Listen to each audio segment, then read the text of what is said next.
بسم اللہ الرحمن الرحیم۔ ایک عورت کے بیٹے 7 ماہ میں ماں کے پیٹ میں فوت ہو جاتے ہیں، اللہ کی مرضی ہے، اللہ سے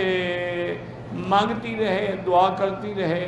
اور قرآن کی ایک آیت مبارک ہے ان اللہ یمسک السماوات والارض ان تزولا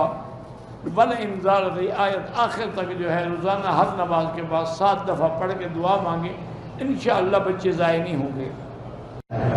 کہتا ہے کہ ایک بچی نے لکھا ہے کہ ہم میاں بیوی نے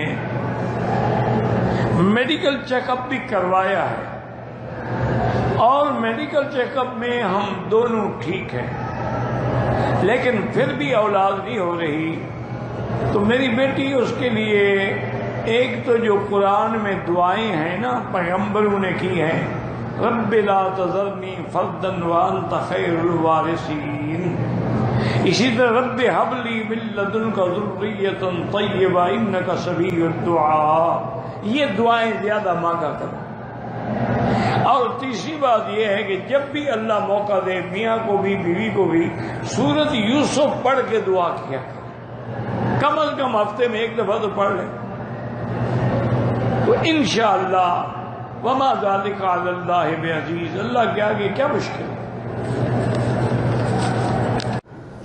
میری بہن کی 2 بیٹیاں ہیں،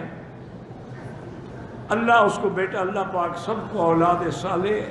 اور اولاد نرینہ عطا فرمائے۔ میری بیٹی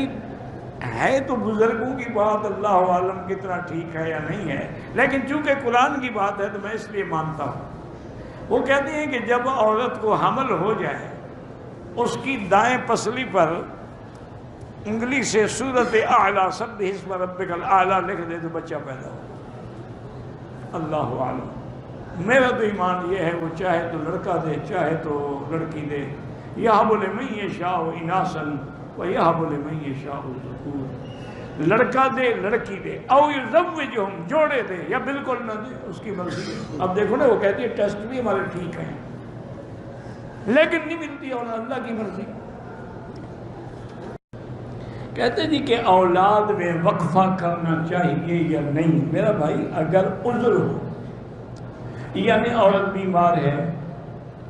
اتنی جلدی دوبارہ حمل کی متحمل نہیں ہو سکتی، تو پھر آپ وقفہ کر سکتے ہیں 1 سال کے لیے 2 سال کے لیے، لیکن مستقل بند کرانا جو ہے وہ حرام ہے۔